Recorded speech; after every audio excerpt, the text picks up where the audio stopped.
दोस्तों, read and pass GS classes में आपका स्वागत है। और आज हम हिस्ट्री का बहुत ही मज़ेदार विषय, खास करके मॉडर्न हिस्ट्री, जिसमें एक अध्याय है आपका यूरोपियों का आगमन, उसको समझाने का प्रयास किया है।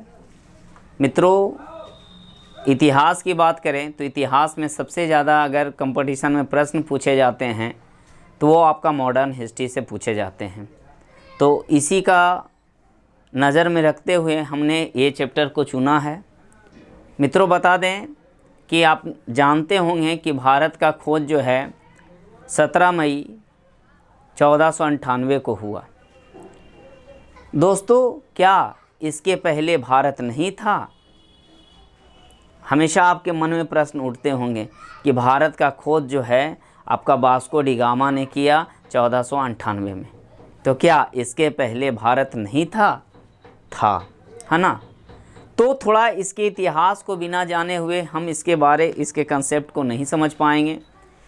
तो यूरोपियों, आप जानते होंगे कि बहुत सारे ऐसे यूरोपीय देश हैं जो भारत आए, यहाँ पे व्यापार किए और भारत को यहाँ तक कि गुलाम भी बनाए।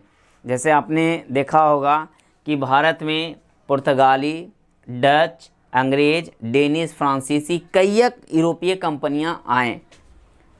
तो आखिर ये क्यों आए, इसके पीछे कारण क्या था? और जो 17 मई 1498 का जो खोज है वो भारत का खोज है, क्या इसके पहले भारत नहीं था? ये सारे कन्फ्यूजन को हम दूर करेंगे, है ना। तो मित्रों, आपको बता दें कि इसके पहले हमने बहुत सारे जो यहाँ पे पॉइंट लिया है उसको आपको समझने का प्रयास करना होगा। आप जानते होंगे कि 14वीं शताब्दी के पहले खास करके यूरोप में आपका अंध युग था। अंध युग क्या था? यानी यूरोप में सामंती व्यवस्था और धर्म का बोलबाला था। लोगों पर चर्च हावी था, पादरी हावी था। वहाँ के लोग मानसिकता रूप से काफ़ी कुंठित हो गए थे। उनका जो सोचने समझने की क्षमता था वो काफ़ी संकुचित हो गया था। इस संकुचन से वो निकल नहीं पा रहे थे। और मित्रों, आप जानते होंगे कि भारत और यूरोपीय देशों के बीच में काफ़ी आपका पुराना व्यापारिक रिश्ता रहा है। ये जो व्यापार होता था प्राचीन काल में वो आपका स्थल मार्ग से होता था, है ना। अगर हम इसको मैप पे अगर समझना चाहें तो आसानी से समझ सकते हैं।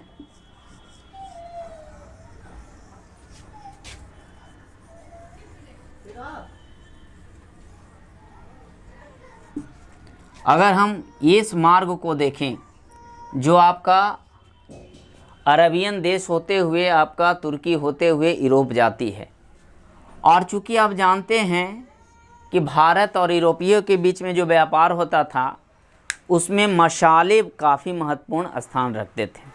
और आप जानते होंगे कि केरल या दक्षिणी भारत जो है मसाले के लिए आपके जाने जाते थे। खास करके केरल को मसाले का राज्य भी कहा जाता है।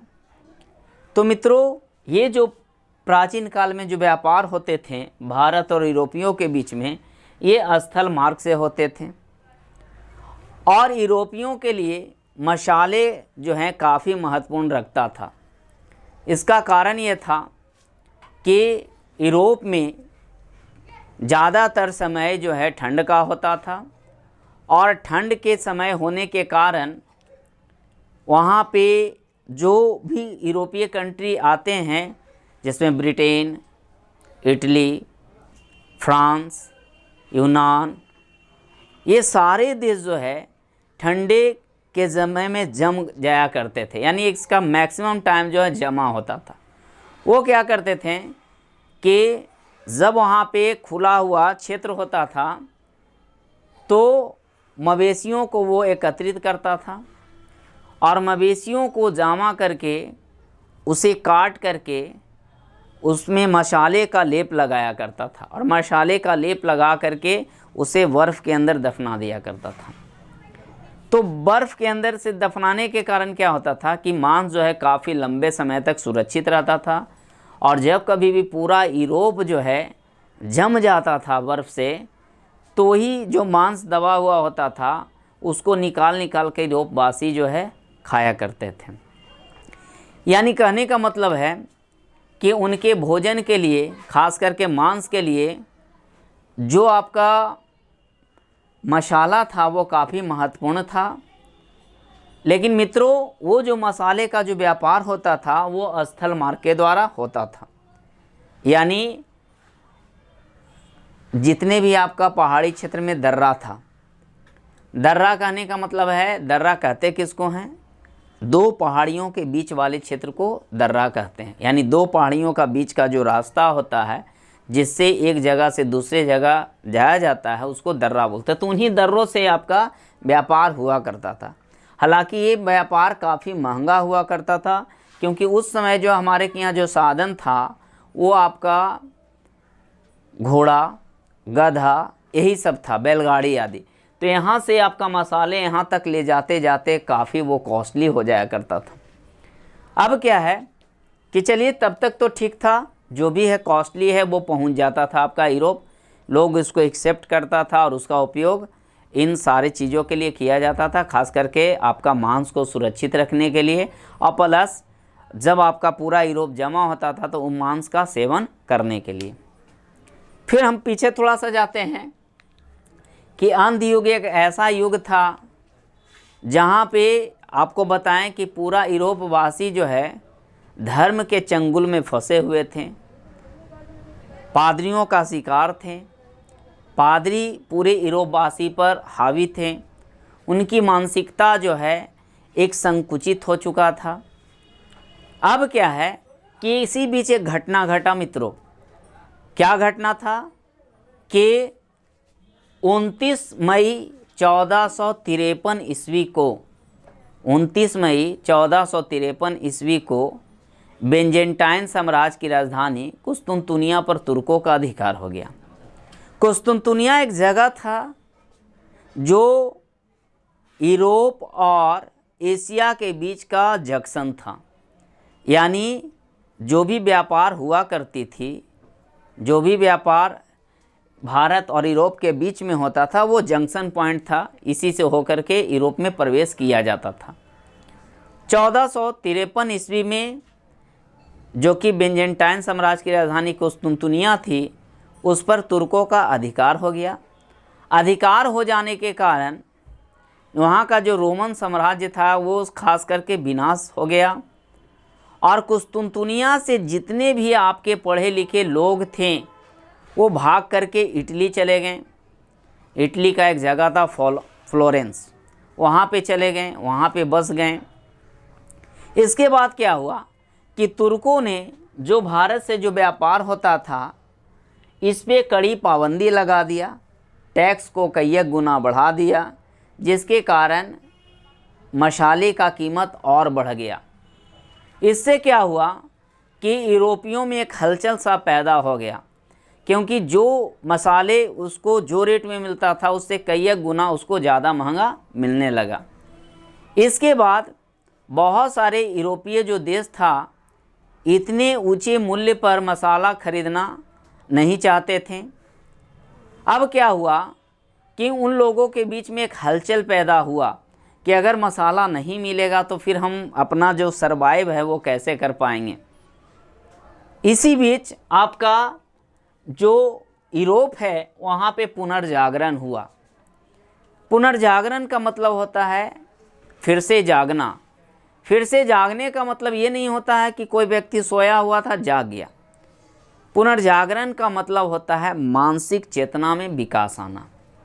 यानी कहने का मतलब है कि व्यक्ति अब उठ करके खड़ा होने का प्रयास कर रहा था कि भैया कोई और मार्ग ढूंढना होगा, क्योंकि अगर हम स्थल मार्ग पर ही डिपेंड रहेंगे तो आने वाले वक्त में मुझे मसाला या अन्य जो आपका ज़रूरत का जो चीज़ें हैं वो नहीं मिलने वाला है। तो पुनर्जागरण होने के कारण जो यूरोपीय है उसमें अचानक बदलाव आया। इसी बीच आपका समुद्री मार्ग से अनेक नए देशों का खोज शुरू हो गया। आपने देखा होगा या सुना होगा कि सबसे पहला जो आपका प्रयास जो है भारत को खोजने के लिए बार्थोलोमियो डियाज ने किया। 86-87 में 1486-87 में उसने प्रयास किया कि किसी तरह से आपका भारत को खोजा जाए।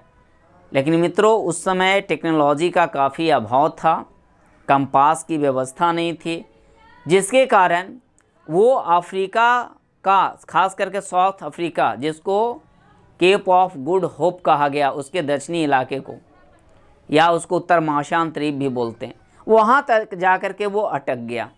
उसके बाद पुनः वो वापस आया। दूसरा प्रयास जो है कोलंबस ने किया, जो स्पेन का रहने वाला था। उसने भी भारत की खोज में आगे बढ़ा, लेकिन वो गलती से अमेरिका चला गया। अमेरिका में जाने के बाद उसको कुछ रेड इंडियन जैसे लोग दिखा, वो चिल्लाने लगा, बड़ा खुश हुआ कि मैंने भारत को खोज दिया, लेकिन वो वास्तविकता में वो अमेरिका था। कैरिबियन द्वीप का पता लगाया। इसके बाद तीसरा व्यक्ति जो था वास्को डी गामा, उसने एक गुजराती व्यक्ति के मदद से 17 मई 1498 को केप ऑफ गुड होप होते हुए भारत के केरल के कालीकट नामक स्थान पर पहुंचा। ये 17 मई मित्रों बहुत ही महत्वपूर्ण दिन था, क्योंकि यहाँ से भारत और यूरोप के बीच में एक नया अध्याय शुरू होने वाला था, एक नया परिवर्तन शुरू होने वाला था। तो मित्रों आपको बता दें कि ये 17 मई जो है आपका 1498 भारत और यूरोपियों के बीच के लिए एक स्वर्णिम युग के रूप में कहिए तो गलत नहीं होगा। पहला यूरोपीय जो पुर्तगाली था उसने भारत पर कदम रखा, और तब हमने कहा कि भारत की खोज हुआ। यानी भारत का खोज पहली बार समुद्री मार्ग से हुआ था। इसके पहले जो भी व्यापार हुआ करती थी वो स्थल मार्ग से हुआ करती थी, लेकिन पुर्तगाली जब भारत का खोज किया समुद्री मार्ग से, तो अब संभावना बन गई कि भारत और यूरोपीय व्यापार जो है अब स्थल मार्ग से ना होकर के आपका जल मार्ग से होगी। तो 17 मई 1498 ईस्वी को वास्को डी गामा केरल के कालीकट नामक स्थान पर पहुंचा, जहां के राजा जमोरिन ने उसका भव्य स्वागत किया। फिर हम पीछे थोड़ा सा जाते हैं। इसके बाद आपने देखा कि यूरोप में पुनर्जागरण हुआ, यानी लोगों की मानसिक चेतना में विकास आया।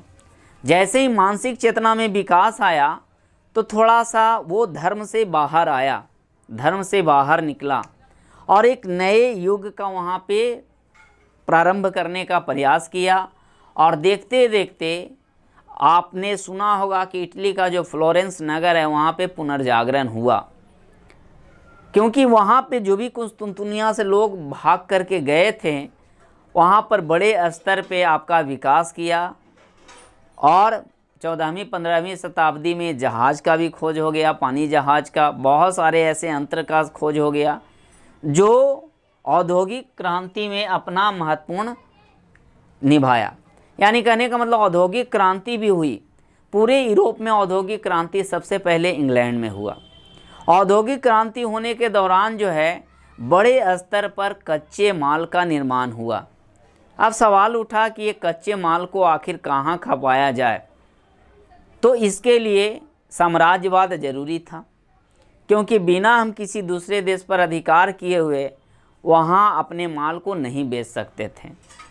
तो औद्योगिक क्रांति के कारण आपका साम्राज्यवाद हुआ, और साम्राज्यवाद होने के लिए भौगोलिक खोजें ज़रूरी थीं। और यही भौगोलिक खोजें जो है पूरे विश्व में सारे यूरोपीय कंट्री खोजना शुरू कर दिया। सारे देश को, श्रीलंका को खोजा गया, इंडोनेशिया को खोजा गया, अफ्रीका के बहुत सारे देशों को खोजा गया, भारत को तो खोजा ही गया। अब मित्रों देखिए, जब भारत की खोज हुई तो भारत में जो भी यूरोपीय कंपनी आए थे उनका मंशा एक ही था, व्यापार करना। इसके अलावा उनका कोई मंशा नहीं था, क्योंकि भारत आपका मसालों का रूप में जाना जाता था, खास करके केरल राज्य, इसको मसालों का बगीचा कहते हैं, मसालों का राज्य कहते हैं। तो मसालों की खेती के लिए यहाँ पे यूरोपीय कंट्री आए, लेकिन देखते देखते आपने देखा कि जो भी यूरोपीय कंट्री है उनकी मंशा कुछ और ही था, और धीरे धीरे कर करके वो भारत को गुलाम बना लिया। तो यहाँ पे एक साम्राज्यवाद है, इसको समझना होगा कि साम्राज्यवाद है क्या। तो साम्राज्यवाद का अर्थ होता है कि जब एक शक्तिशाली राज्य अपने से कमज़ोर देश पर प्रत्यक्ष अथवा अप्रत्यक्ष रूप से, प्रत्यक्ष यानी कहीं डायरेक्ट आक्रमण करके, अप्रत्यक्ष कहने का मतलब है कि हम व्यापार करने गए और फिर धीरे धीरे उसको हड़प लिए। तो जब एक शक्तिशाली देश अपने से कमज़ोर देश पर प्रत्यक्ष या अप्रत्यक्ष रूप से उसकी शासन व्यवस्था का भाग दौड़ अपने हाथों में ले ले तथा उसे भिन्न भिन्न तरीक़ों से यानी आर्थिक, राजनीतिक, सामाजिक हर तरीके से शोषण करे, इसे हम साम्राज्यवाद कहते हैं। तो मित्रों, आपको ये कंसेप्ट समझ में आ गया होगा कि यूरोपीय जो देश है, यूरोपीय कंपनी है, वो क्यों भारत आया, उसके भारत आने के पीछे मकसद क्या था, है ना। और मकसद एक ही था, भारत के साथ व्यापार करना। लेकिन चूँकि यहाँ पे आपने देखा होगा, आगे का मैं चैप्टर में बताऊँगा कि यहाँ पे मुग़ल साम्राज्य का शासन था, और जैसे ही आपने देखा होगा कि 1707 में औरंगजेब की मृत्यु हुई, वैसे ही जो है भारत की स्थिति जो है खास करके मुग़लों का डमाडोल हो गया, और इसी का फ़ायदा ये यूरोपीय कंट्री उठाया। तो खैर इसकी चर्चा हम बाद में करेंगे मित्रों। तो आपने देखा कि भारत में बहुत सारे यूरोपीय कंट्री आए, जिसमें पुर्तगाली, डच, अंग्रेज, डेनिश, फ्रांसीसी। तो हम अगले जो आपका अध्याय है उसमें आपको ये बताने का प्रयास करूँगा कि कौन कौन यूरोपीय देश आए और उसने यहाँ पे क्या किया। इससे जो भी प्रश्न पूछे जाते हैं एग्ज़ाम में, मैं उसको आपको बताने का प्रयास करूँगा। ये बेसिक कंसेप्ट था, इसको आपको हर हाल में 2-3 बार वीडियो को सुनना होगा, है ना, तभी आप इसको कंसेप्ट को बना पाएंगे। क्लियर है? तो धन्यवाद मित्रों, नेक्स्ट क्लास में फिर हम आपसे मिलेंगे। धन्यवाद।